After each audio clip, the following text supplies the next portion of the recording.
సెంటిమెంట్లు, పూజలు, అభివాదాలతో జనసేనాని కొండగట్టు యాత్ర ఘనంగా జరిగింది. రెండు రాష్ట్రాల పొలిటికల్ సర్కిల్స్ లో తీవ్రంగా చర్చను లేవనెత్తింది. ఇక ఇవాళ్టి నుంచి కార్యకర్తలతో సమావేశమవుతారు పవన్. వారి నుంచి సలహాలు, సూచనలు స్వీకరించి భవిష్యత్ కార్యాచరణపై నిర్ణయం తీసుకోబోతున్నారు. పూర్తిస్థాయి రాజకీయాల్లోకి వచ్చిన జనసేన అధినేత పవన్ కళ్యాణ్ ప్రస్తుతం తెలంగాణలో పర్యటిస్తున్నారు. కొండగట్టు నుంచి చెలోరే చెల్ యాత్రను మొదలెట్టి తెలుగు టాపిక్గా మారారు. తెలంగాణ జిల్లాల్లో పార్టీ నిర్మాణమే లక్ష్యంగా పార్టీ నేతలతో చర్చలు జరుపుతున్నారు. కార్యకర్తలతో సమావేశమవుతున్నారు.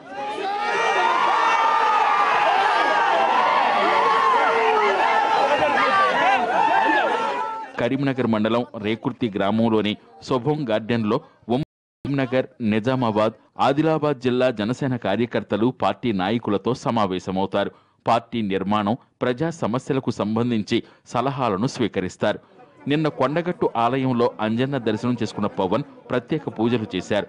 ఆలయ అభివృద్ధికి 11 లక్షల రూపాయల విరాళం ఇచ్చారు. పవన్ కు ఆలయ అర్చకులు, అధికారులు సాంప్రదాయ స్వాగతం పలికారు. 2009 ఎన్నికల ప్రచార సమయంలో కొండగట్టు అంజన్న దయతోనే పెద్ద ప్రమాదం తప్పిందని గుర్తు చేసుకున్నారు పవన్.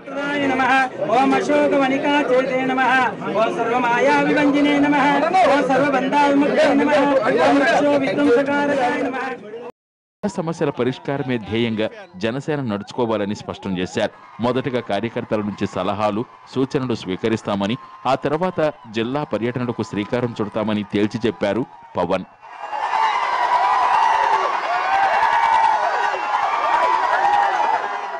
ఇక ఇవాళ సాయంత్రం పవన్ రాత్రికి అక్కడే బస చేస్తారు.